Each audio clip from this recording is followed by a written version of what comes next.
Hello friends, कैसे हैं आप सभी लोग। तो उम्मीद है सभी लोग बढ़िया होंगे और बढ़िया से टेंथ क्लास की प्रिपरेशन कर रहे होंगे। तो मेरा नाम है अवनीश सिंह और आप लोग देख रहे हैं अपना फेवरेट चैनल थ्रेशोल्ड। तो आज की इस वीडियो में हम लोग बात करने जा रहे हैं क्लास 10 सीबीएसई मैथ्स का chapter number 3 pair of linear equation in two variables का एक और पीवाईक्यू जो कि है पीवाईक्यू नंबर 8। और ये जो क्वेश्चन है ना वो 2017 यानी 2017 में पूछा जा चुका है। तो बहुत ही इम्पोर्टेंट और इजी क्वेश्चन है। दिखने में लग रहा होगा मुश्किल पर है ये आसान। तो क्वेश्चन है कि a man travels 300 kilometre partly bye train and partly by car. तो एक आदमी है, एक मैन है, वो टोटल 300 किलोमीटर का डिस्टेंस ट्रैवल करता है और कुछ डिस्टेंस वो ट्रेन के रेलगाड़ी के द्वारा ट्रैवल करता है और कुछ डिस्टेंस वो कार गाड़ी के द्वारा वो ट्रैवल करता है।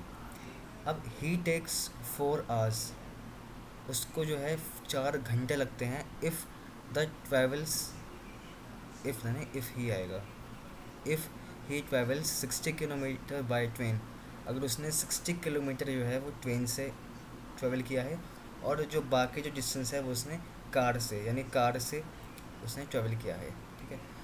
तो इफ़ ही ट्रैवल्स 100 किलोमीटर, तो अगर उसने 100 किलोमीटर ट्रैवल किया है by train and remaining by car ही टेक्स 10 मिनट्स लॉन्गर।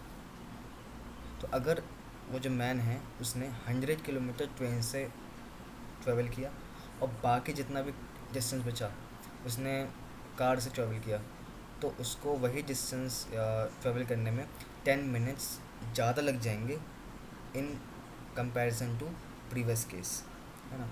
तो find the speeds of the train and car separately, हमें ट्रेन और कार की दोनों की हमें स्पीड निकालनी है।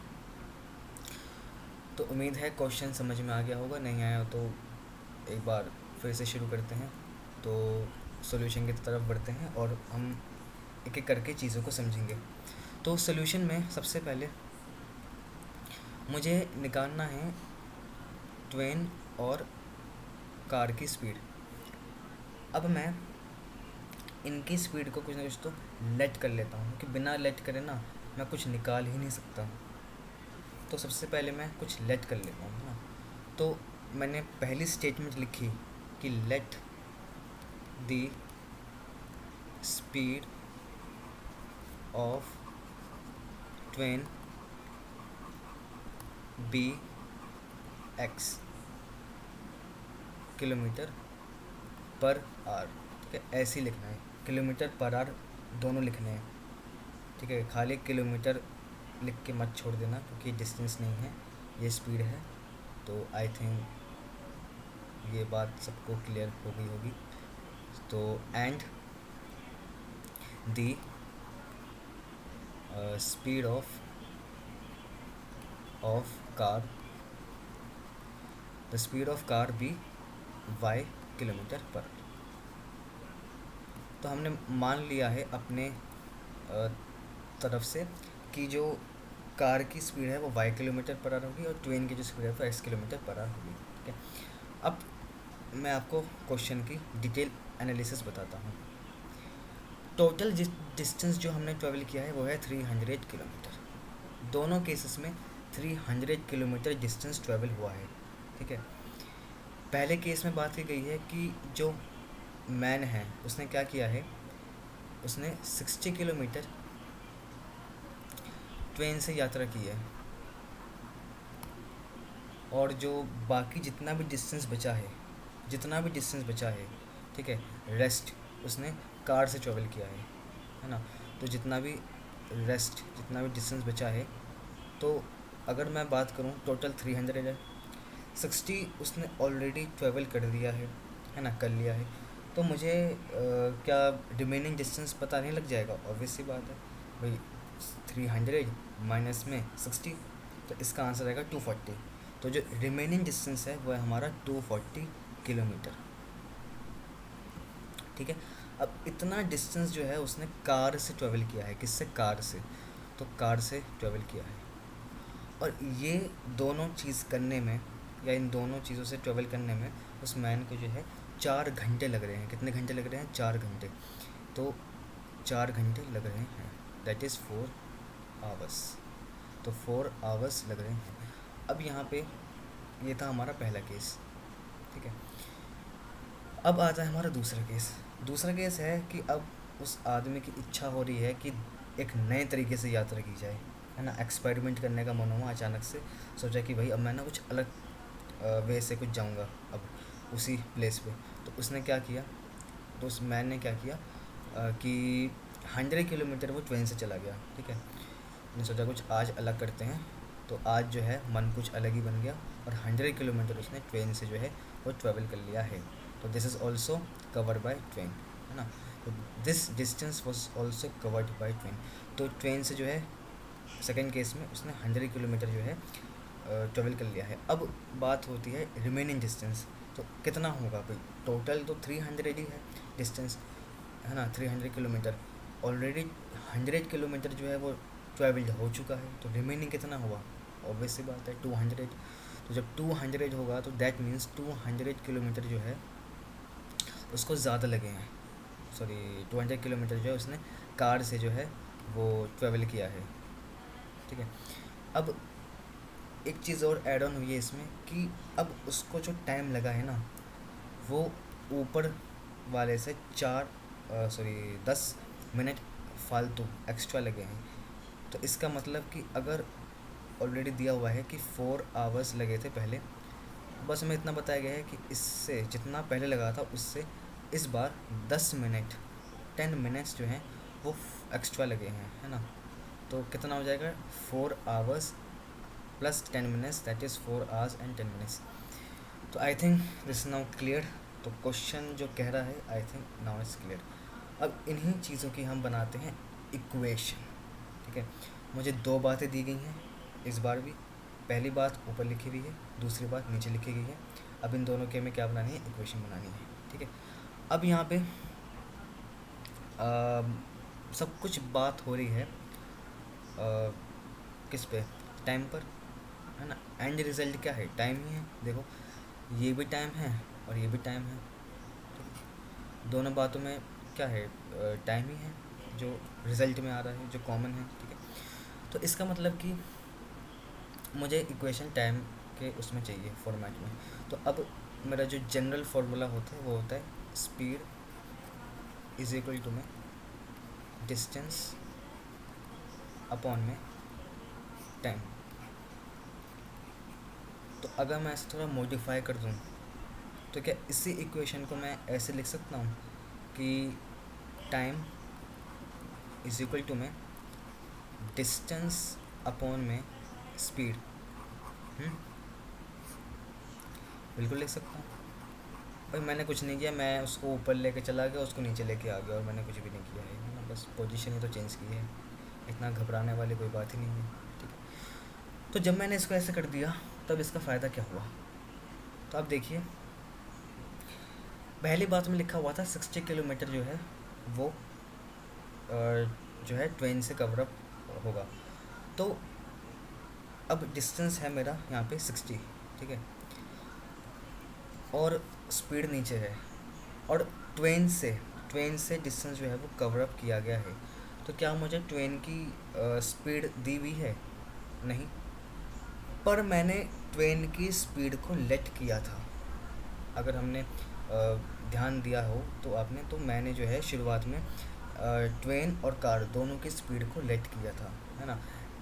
एक्स को किया था मैंने ट्रेन की स्पीड और वाई को किया था मैंने कार की स्पीड को। तो सिंपल है भाई। अब स्पीड ऑफ द ट्रेन मुझे नहीं पता, अब मैंने लेट किया था एक्स, तो मैं यहाँ पे एक्स ही लिख देता हूँ, ठीक है। तो मैंने लिख दिया यहाँ पे एक्स। अब मेरा रिमेनिंग डिस्टेंस कितना हुआ? क्योंकि टोटल तो 300 है ना, 60 ऑलरेडी हो चुका है। अब रिमेनिंग है 240 किलोमीटर, ठीक है। तो 240 kilometre the distance travelled by car. ये कार के द्वारा डिस्टेंस ट्रेवल किया गया था, ये कार से ट्रेवल किया गया था। अब नीचे तो स्पीड लिखा हुआ है, तो क्या मुझे कार की स्पीड पता है नहीं, पर मैंने कार की स्पीड को किया था लेट। अब मैं इसे कर देता हूँ लेट। तो जो मैंने कर चुका हूँ, अब नीचे मैं क्या लिखूँगा, वाई लिख दूँगा, क्योंकि मैंने जो है स्पीड ऑफ द कार मैंने वाई लेट की थी, तो मैं यहाँ वाई ही लिख देता हूँ। अब मुझे दिया हुआ था कि भाई अगर मैं 60 किलोमीटर जो है ट्रेन से ट्रैवल करता हूँ, और 240 किलोमीटर अगर मैं कार से ट्रैवल करता हूँ, तो मुझे टोटल टाइम लगता है 4 आवर्स, यानी कि 4 घंटे। तो मुझे कुछ नहीं करना, मुझे यहाँ पे 4 लिख देना है। एंड दैट इज़ वाई मैंने फॉर्मूला में ये चेंज किया था कि time is equal to distance upon में स्पीड, ताकि मैं इक्वल टू में टाइम की जगह यहाँ 4 लिख सकूँ। दैट इज़ वाई मैंने यहाँ पे डिस्टेंस अपॉन में स्पीड के फॉर्मेट में लिखा है मैंने ये। ठीक है, ओके। अब ये थी मेरी पहली बात। ठीक है, अब आ जाए हमारी दूसरी बात। अब दूसरी बात क्या आएगी, अब दूसरी बात मैं यहाँ लिख देता हूँ। दूसरी बात है कि अगर,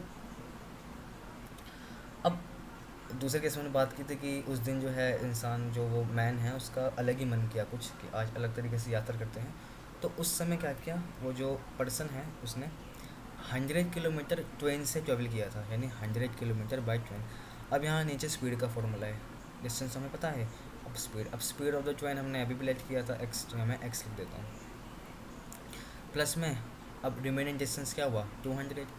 और ये डिस्टेंस कार के द्वारा ट्रेवल किया गया था, कार से ट्रेवल किया गया था। तो अब मैं यहाँ लिखूँगा स्पीड ऑफ द कार, और स्पीड ऑफ द कार जो है वो मेरा था वाई। अब ध्यान देने वाली बात है, यहाँ पे मुझे जो है 10 मिनट्स एक्स्ट्रा लग रहे हैं, है ना। अब मैंने जो 4 घंटे जो मैंने लिखा है यहाँ पे 4, वो आवर्स हैं, है ना, ये घंटा के फॉर्म में है ना, आवर्स के फॉर्म में। और अब मैं मिनट घंटा तो ऐसा तो नहीं चलेगा ना, अब मिनट भी लिख दो घंटा भी लिख दो, तो मैं 4 आवर्स 10 मिनट तो मैं नहीं लिख सकता। तो या तो मुझे मिनट को आवर्स में कन्वर्ट करना पड़ेगा, या तो मुझे आवर्स को मिनट में कन्वर्ट करना पड़ेगा। तो यहाँ मैं क्या करता हूँ, मिनट्स को आर में कन्वर्ट कर देता हूँ, वो मेरे लिए आसान है। तो यहाँ पे जो 4 घंटे हैं वो तो घंटों है, तो घंटों में तो घंटे ही रहता है, तो मैं क्या करता हूँ कि यहाँ पे 4 एज इट इज़ लिख देता हूँ, है ना। बचा मेरा था भैया मिनट्स। ठीक है, अब मेरा जो 1 मिनट है वो कितना होता है, मुझे एक बात बताइए। वो मेरा होता है 1/60 आर। अब मैं ऐसे क्यों कहता हूँ कि 1 minute is equal to 1/60 hour ही क्यों होता है, तो इसका एक रीज़न है। रीज़न इतना ही है कि ये यहाँ पे डिवाइड में है, यहाँ जाके मल्टीप्लाई में चला जाएगा। सब एग्री करते हैं जी, बिल्कुल।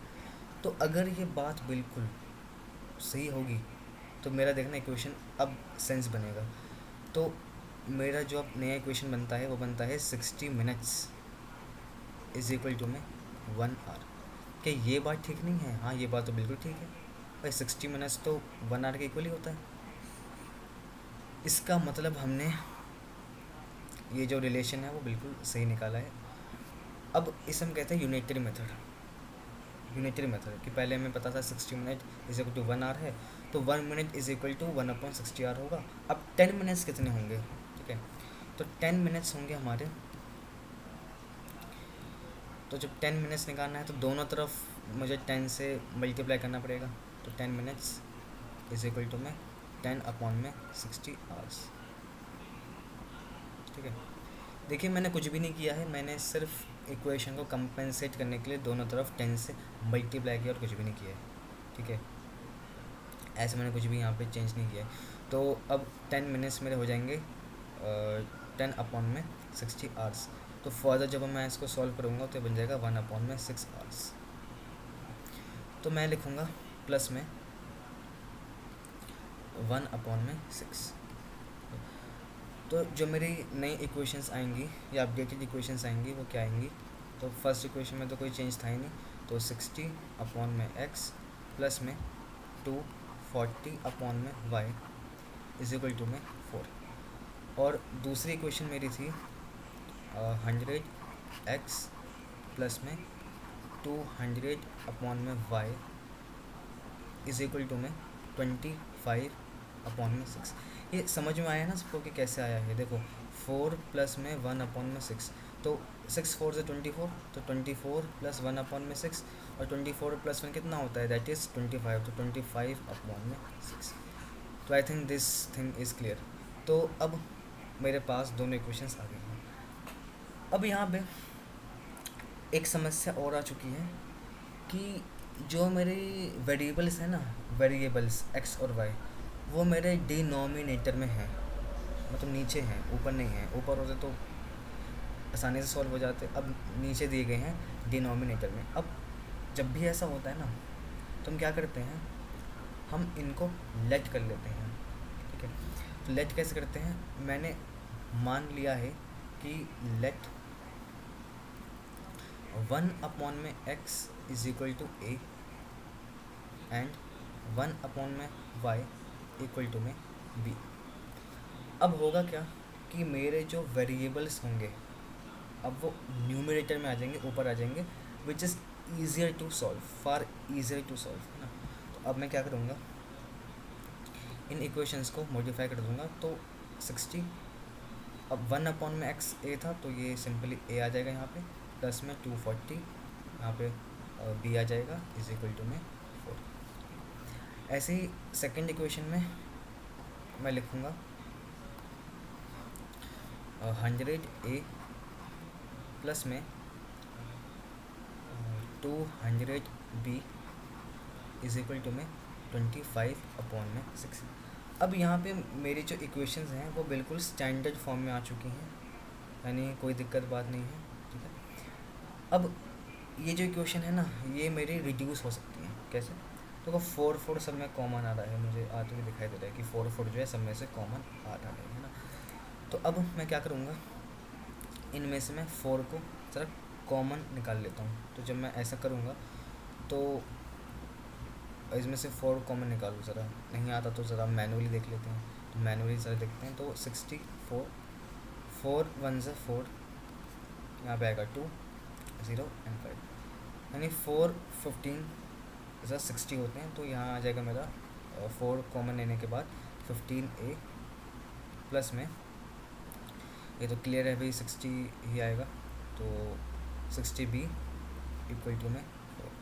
अब ये 4 जो है आपस में कैंसल्ड, तो मेरी जो इक्वेशन आएगी वो आएगी 15a प्लस में 60b इक्वल टू में 1।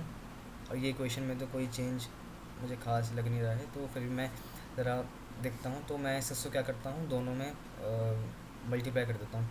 तो ये हो जाएगा 600a प्लस में 1200b इक्वल टू में 25। अब इसमें 5 कॉमन आ तो रहा है, लेकिन मैं करना चाह नहीं रहा हूँ। तो यहाँ पे अब दो चीज़ हो सकती हैं, या तो सब्स्टिट्यूशन या तो एलिमिनेशन, है ना। तो यहाँ मुझे सब्स्टिट्यूशन कर देता हूँ, मैं काम करता हूँ सब्स्टिट्यूशन कर देता हूँ। तो या चलो एलिमिनेशन ही कर देते हैं, है ना, वो थोड़ा ठीक रहता है। तो एलिमिनेशन जब करेंगे तो पहले इस 5 को कॉमन ही निकाल लेता हूँ मैं, ठीक है। तो नहीं आता तो बता देता हूँ मैं कितने में जाएगा, वो भी बता देता हूँ मैं। तो 600, ये बिगिनर्स के लिए कर रहा हूँ मैं ये सब, ठीक है। तो ऐसा ना समझे, मैं ये भी नहीं कर सकता, ठीक है। तो 5 1 से 5 1 0, 5 2 से 10 एंड हेयर 0, तो आ गया हमारा 120।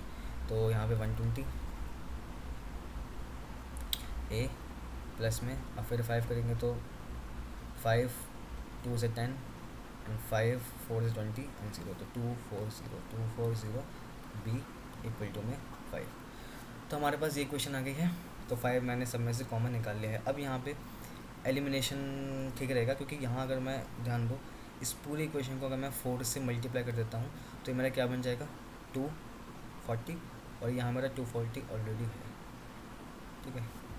अब ऐसा ज़रूरी नहीं है कि मैं भाई दोनों इक्वेशन को मल्टीप्लाई करना ज़रूरी है, ऐसा नहीं है।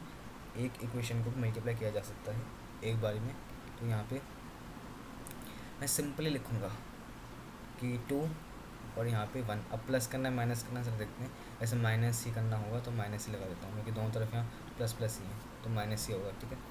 अब यहाँ पे 120 ए प्लस में 240 बी इक्वल टू में 5। अब मल्टीप्लाई करते हैं तो 60 ए प्लस में 240 बी इक्वल टू में 4। अब माइनस करते हैं तो माइनस जब मैं करूँगा तो क्या हो जाएगा, ये माइनस और ये माइनस, तो प्लस माइनस आपस में कैंसिल और ये हो जाएंगे मेरे 60A। तो 60A इक्वल टू में 1 है ना, 5 माइनस 4 इज़ 1। तो A की वैल्यू जो मेरी आई है वो आई है 1/60। बहुत ही बढ़िया। और जब A की वैल्यू मेरी 1/60 आई है तो मैं B की वैल्यू नहीं निकाल लूँगा क्या? जी बिल्कुल। तो B की वैल्यू निकालने के लिए अब मैं क्या करूँगा ऐसा बताइए। ये मेरी है इक्वेशन 2 और ये है मेरी इक्वेशन 1। किसी भी इक्वेशन में A की वैल्यू को 1/60 रख दीजिए, आपकी B की वैल्यू आ जाएगी। तो मैं इक्वेशन नंबर 2 में ही पुट कर देता हूँ, आप 1 में भी करके देख सकते हैं। आंसर जो है या वैल्यू जो है वो सेम ही आने वाली है B की दोनों केसेस में। तो 120 ए मेरा क्या था 1/60, तो 1/60 is plus 240 b equal to में 5। अब यहाँ पे 0 से 0 कैंसिल, 6 1 से 6, 6 2 से 12, तो ये मेरा होने वाला है 2 प्लस में 240 बी इज इक्वल टू 5। तो ये 2 मेरा यहाँ प्लस में है, यहाँ जाके माइनस में हो जाएगा, तो 240 बी इज इक्वल टू में 3। ठीक है, तो बी की जो वैल्यू है वो मेरी आ जाएगी 3/240। अब यहाँ पे 3 1 3 एंड 3 8 24 0, तो बी की वैल्यू जो है वो मेरी आ गई है 1/80। अब सवाल जो है मेरा यहाँ ख़त्म होता नहीं है, तो ए और बी की वैल्यू तो मेरे आ चुकी है। क्या ए और बी क्या मैंने कुछ माना था? नहीं। इनका फ़ायदा क्या हुआ फिर? अरे इनका फ़ायदा क्या हुआ जब मैंने इन्हें कुछ माना ही नहीं, तो इन्हें निकाल के होगा क्या? एक मिनट ध्यान दीजिए, ऊपर हमने क्या किया था, हमने बेशक इनको स्पीड ऑफ द कार या ट्रेन नहीं माना हो, लेकिन हमने एक्स और वाई को तो कुछ माना था ए और बी के कुछ फॉर्मेट में, तो बस बात बन चुकी है। तो मैंने ऊपर ही यहाँ मान लिया था कि a is equal to 1/x and b is equal to 1/y। तो मेरी प्रॉब्लम सॉल्व होगी बिल्कुल। तो x इज़ इक्वल टू में 1/में a and y is equal to में 1/में b। ठीक है, अब यहाँ पे क्योंकि मुझे x चाहिए और मुझे a दिया हुआ है, मुझे x चाहिए, तो मैं लिखूँगा a इज़ इक्वल टू में 1/x और comma b is equal to में 1/में y। अब मैंने क्यों लिखा है भैया? मैंने इसलिए लिखा है क्योंकि भाई ए और बी तो मेरा अपॉन में है, अब ये भी अपॉन में है, तो अपॉन में जब भी होता है तो वो अपॉन जो है वो ऊपर चला जाता है न्यूमरेटर में। तो मैं कहना ही चाहता हूँ कि ए की जो मेरी वैल्यू है वो है मेरी 1/में आई थिंक 60, हाँ 1/में 60। तो ये मेरा हो जाएगा 1/में x और b था मेरा 1/में 80, तो ये मेरा हो जाएगा 1/में y। तो जब भी अपॉन में चीज़ें दोनों होती हैं तो ये ऊपर ही आ जाती हैं, तो x इज़ इक्वल टू में 60 और y इक्वल टू में 80।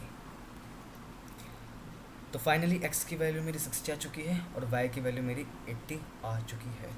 तो अब जब मेरी x और y की वैल्यू आ चुकी है तो मैं क्या स्पीड ऑफ द कार या ट्रेन नहीं बता सकता? जी बिल्कुल मैं बता सकता हूँ। तो यहाँ पे मैं लिखूँगा so therefore so the speed of the train है ना, train is 60 kilometre per our है ना। अब देखो मैंने क्यों मिनट में कन्वर्ट नहीं किया, इसका एक रीज़न ये है कि स्टैंडर्ड अगर मैं बात करूँ ना फॉर्मेट में, तो किलोमीटर के साथ हमेशा आर आता है, मिनट नहीं आता है ना। तो इसलिए यही एक रीज़न था कि मैंने मिनट को आर में कन्वर्ट किया है, और आर को मैंने मिनट में क्यों नहीं कन्वर्ट किया, क्योंकि अगर मैंने उसको कन्वर्ट किया होता ना मिनट में, तो मुझे किलोमीटर को भी कुछ ना कुछ कन्वर्ट करना होता है ना। तो उससे बचने के लिए मैंने मिनट को ही आर में कन्वर्ट कर दिया। तो so the speed of the train है 60 किलोमीटर। अब मुझे निकालनी है, निकालने क्या, निकल चुकी है, बस लिखनी है, तो लिख देता हूँ मैं इसको। And the speed of of the car is 80 kilometre per our. ध्यान दीजिएगा, ये स्पीड है तो स्पीड की ही यूनिट लिखेगा, और यूनिट लिखेगा। सबसे पहली बात तो ये, लोग यूनिट लिखते नहीं हैं, पता क्या करते हैं जनरली, मैंने देखा है कि लोग ना यहीं पर ही छोड़ देते हैं बस। वे आपसे एक्स और वाई की वैल्यू थोड़ी ना पूछेगी थी, आपसे तो स्पीड पूछेगी थी ट्रेन और कार की। ये क्या बता रहे हो हमें, तो आपने लेट किया है ना, एग्ज़ामिनर ने तो लेट किया ही नहीं। तो भाई जो एग्ज़ामिनर ने पूछा है वही बताओगे ना। अब एग्ज़ामिनर ने पूछा है कि एप्पल का कलर क्या होता है, अब हमने मान लिया तभी एप्पल का कलर ऑरेंज होता है, पर रियलिटी में एप्पल का कलर ऑरेंज थोड़ा ना होता है, एप्पल का कलर तो रेड होता है। तो वही बताओ ना जो चीज़ है। तो बस यही यहाँ पर है, और कुछ भी नहीं है। तो बस इतना 2 लाइन लिखनी है, आपका काम बन जाएगा, एंड दैट्स ऑल। तो यहाँ पे फाइनली इतना लंबा, बहुत ही लंबा सोल्यूशन गया है इसका, और डिटेल्ड एक्सप्लेनेशन आई थिंक मैंने दे दी है इसकी, और तो आई थिंक इज़ क्लियर। तो यहाँ पे हमारा क्वेश्चन होता है समाप्त।